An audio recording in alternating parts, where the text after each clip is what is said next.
Nenhum deles tivera nada semelhante a um namoro normal, muito menos moderno e humano. Rosal e Emmett tinham vivido o clichê, a clássica história de amor à primeira vista. Nunca houve um momento em que um dos dois tivesse questionado o que representavam um para o outro. No segundo em que Rosal viu Emmett, sentiu-se atraída pela inocência e pela honestidade que lhe faltaram em sua própria vida, e ela o quis. No segundo em que Emmett viu Rosalie, avistou uma deusa a quem idolatrava, sem cessar desde então. Nunca houve uma primeira conversa constrangedora e cheia de dúvidas. Nunca houve um momento de nervosismo e unhas roídas à espera de um sim ou não. A união de Alice e Jasper foi ainda menos normal. Durante todos os 28 anos até o primeiro encontro deles, Alice sabia que ia amar Jasper. Ela vira anos, décadas, séculos da futura vida dos dois juntos, e Jasper, sentindo todas as emoções de Alice naquele momento tão aguardado, a pureza, a certeza e a intensidade do amor dela,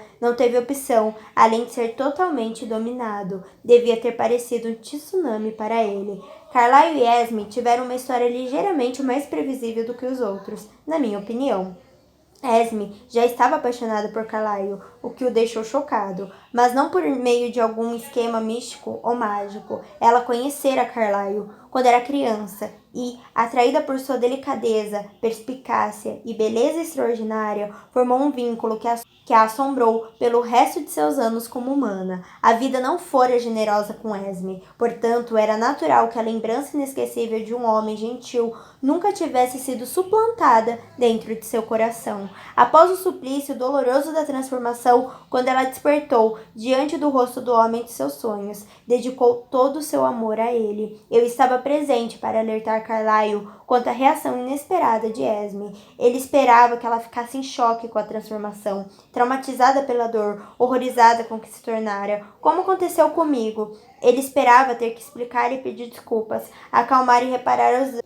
Sabia que havia grande chance que ela tivesse preferido a morte, que o desprezasse pela escolha feita em seu conhecimento ou consentimento. Por isso, ele nunca tinha imaginado que ela se mostraria imediatamente preparada para se juntar àquela vida. Quer dizer, não exatamente aquela vida, mas a ele. Carlyle nunca se vira como um possível alvo de amor romântico até aquele momento. Parecia algo contrário ao que ele era, um vampiro, um monstro. O conhecimento que lhe proporcionei mudou sua forma de olhar para Esme e de olhar para si mesmo.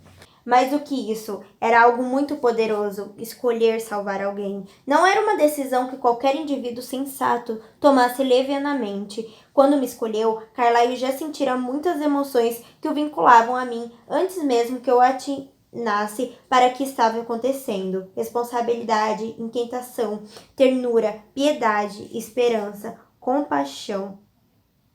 Havia uma sensação de posse inerente ao ato, e eu nunca experimentara, somente ouvira coisas através de seus pensamentos, assim como do sul de Rosalie. Ele já se sentia meu pai antes mesmo que eu soubesse seu nome. Para mim foi fácil, instintivo assumir meu papel de filho. O amor aconteceu sem esforço, apesar de eu sempre ter atribuído-se mais a quem ele era como pessoa do que ao fato de ele ter iniciado a minha transformação. Então, se foi por esses motivos, ou se for por Carlyle e Esme simplesmente terem sido feitos um para o outro, isso eu nunca saberia. Mesmo com meu dom de ouvir como tudo aconteceu, ela o amava, e ele logo descobriu que podia retribuir esse amor. Não demorou para que a surpresa dele se tornasse admiração, descoberta e romance. Muita felicidade. Apenas alguns momentos de um constrangimento facilmente superado.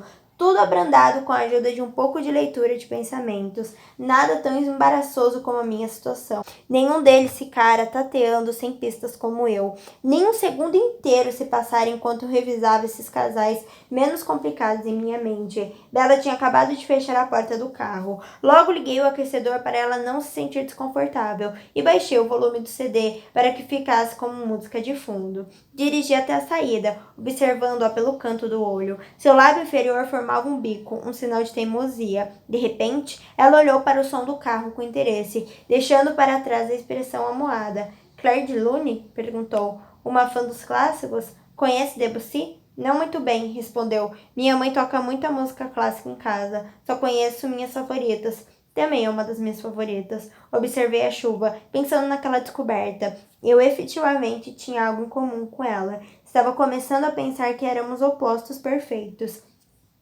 Ela parecia mais relaxada, observando a chuva assim como eu, sem prestar muita atenção. Aproveitei sua distração momentânea para tentar respirar. Inspirei pelo nariz, com cuidado, potente. Agarrei o volante com força. A chuva tornou o cheiro dela ainda melhor. Achei que isso não fosse possível. Minha língua formigou na expectativa daquele sabor. O monstro não estava morto, percebi com desgosto. Estava apenas à espera de uma oportunidade. Tentei engolir em seco para aplacar a queimação na garganta. Não adiantou, e isso me deixou com raiva. Eu tinha tão pouco tempo com ela, já havia me esforçado muito só para garantir mais 15 minutos. Respirei outra vez e contive minha reação. Eu tinha que ser mais forte do que isso. O que eu estaria fazendo se não fosse o vilão da história? Perguntei a mim mesmo como estaria usando esse tempo valioso.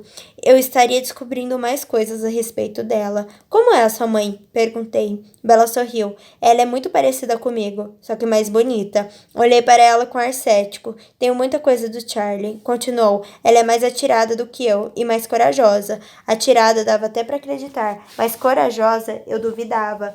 É irresponsável e meio excêntrica, e é uma cozinheira imprevisível. Ela é minha melhor amiga. Sua voz transmitia melancolia. Ela franziu a testa. Como eu já tinha notado, seu tom soava mais como de uma mãe do que de uma filha.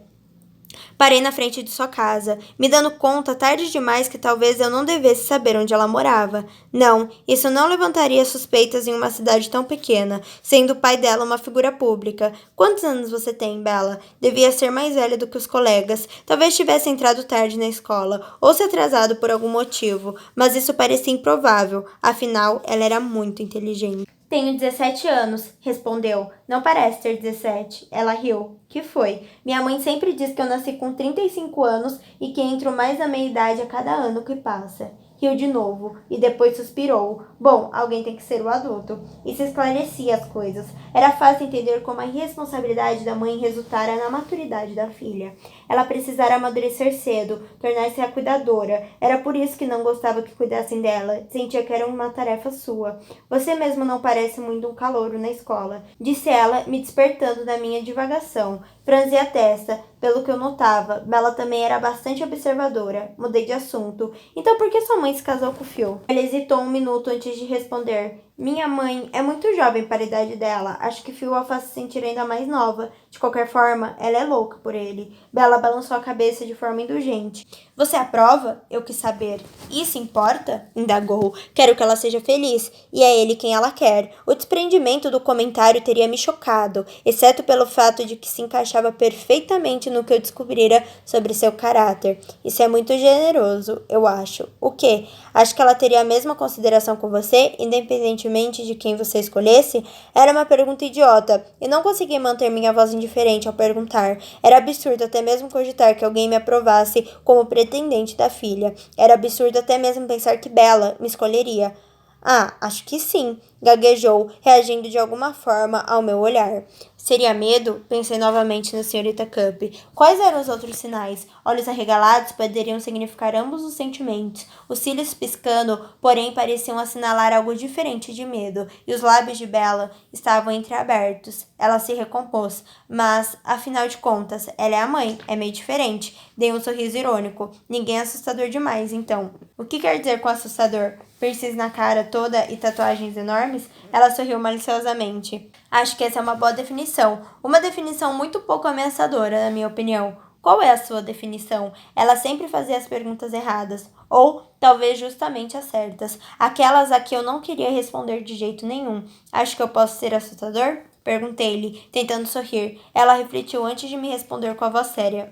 Acho que você podia ser, se quisesse. Eu também estava sério. Está com medo de mim agora? Ela respondeu de imediato, sem pensar. Não. Sorri com mais tranquilidade. Achei que ela não estivesse falando toda a verdade, mas também não estava mentindo. Em todo caso, não estava assustado o suficiente para querer ir embora. Imaginei como se sentira se eu lhe contasse que ela estava falando sobre aquele assunto com o vampiro. Me contorci por dentro a imaginar sua reação. Então, agora vai me falar de sua família? Deve ser uma história muito mais interessante do que a minha. Mais assustadora, pelo menos. O que quer saber? Perguntei, cuidadoso. Os Cullen adotaram você? Sim, ela hesitou e depois falou baixo. O que aconteceu com seus pais? Essa não era tão difícil. Eu nem precisava mentir. Eles morreram há muitos anos. Eu sinto muito, murmurou, claramente preocupada com essa possibilidade de ter me magoado. Ela estava preocupada comigo. Um sentimento tão estranho, ver que ela se importava, mesmo de forma simples. Eu não me lembro deles com muita clareza, tranquilizei-a. Carlyle e Yasmin são meus pais há bastante tempo, e você os ama, deduziu ela. Sorri. Sim, não consigo pensar em duas pessoas melhores. Você tem muita sorte. Sei que tenho. Naquele assunto específico no que se referia aos meus pais, não tinha como negar minha sorte. E seu irmão e sua irmã? Se eu deixasse pedir detalhes demais, teria que mentir. Olhei o relógio, arrasado porque meu tempo com ela estava acabando, mas também aliviado. A dor era intensa e eu tinha receio de que a queimação em minha garganta pudesse aumentar a ponto de me dominar. Meu irmão e minha irmã, a propósito, Jasper e Rosalie vão se irritar muito se tivessem que ficar na chuva esperando por mim. Ah, desculpe, acho que você tem que ir. Ela não se mexeu. Também não queria que o nosso tempo juntos terminasse. Na verdade, a dor não era forte demais, pensei, mas eu devia agir com responsabilidade. E você deve querer sua picape de volta, antes que o chefe Swan chegue em casa. Assim não precisa contar a ele sobre o incidente na aula de biologia. Sorri com malícia ao me lembrar de como ela ficara constrangida nos meus braços. Tenho certeza de que ele já sabe. Não há segredos em Forks. Ela mencionou o nome da cidade com evidente desprazer. Ri com suas palavras. Nenhum segredo, de fato. Divirta-se na praia. Dei uma olhada na chuva forte, sabendo que não duraria, e desejando com mais intensidade que o normal continuasse. Espero que o clima esteja bom para um banho de sol. Bom, estaria até sábado. Ela se divertiria. E a felicidade dela se tornara a coisa mais importante do que a minha. Não vou ver você amanhã? A ansiedade em seu tom de voz me agradou, mas também me fez desejar não ter que decepcioná-la. Não, Emmett e eu vamos sair cedo para o fim de semana. Eu estava bravo por ter feito planos. Poderia deixá-los de lado, mas não, havia caça em excesso àquela altura, e minha família já ia ficar preocupada com meu comportamento mesmo que eu não revelasse como estava ficando obcecado. Eu ainda não sabia ao certo que loucura tomara conta de mim na noite anterior. E, de fato, precisava encontrar uma maneira de controlar meus impulsos. Talvez um pouco de distância ajudasse. O que vão fazer? Perguntou ela, soando nada feliz com a minha revelação. Mais prazer, mais dor. Vamos escalar a Goth Rocks Wilderness, ao sul de Rainier. Emmett estava ansioso pela temporada dos ursos. Ah, bom, então divirtam-se, falou ela, com indiferença. Seu desânimo me agradou novamente. Quando a encarei, comecei a sentir uma agonia com a ideia de me despedir, mesmo que fosse temporário. Ela era tão delicada, tão vulnerável, parecia imprudente perdê-la de vista, pois algo poderia lhe acontecer, mas as piores coisas que poderiam lhe acontecer seriam causadas pela minha companhia.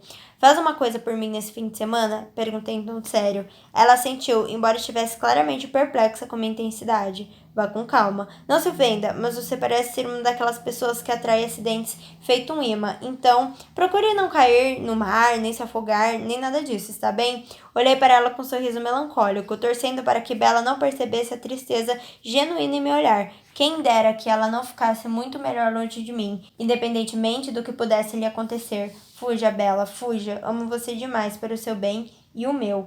Ela ficou ofendida com a minha provocação. Eu parecia ter errado de novo. Bella me olhou zangada. Verei o que posso fazer. Disparou, saindo na chuva e batendo a porta com toda a força.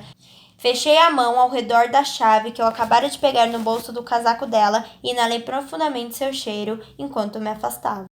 Oi, tudo bem? Esse foi mais um capítulo. Não esqueça de se inscrever no canal, deixar o seu like e o seu comentário do que você está achando dessa história maravilhosa. Beijão!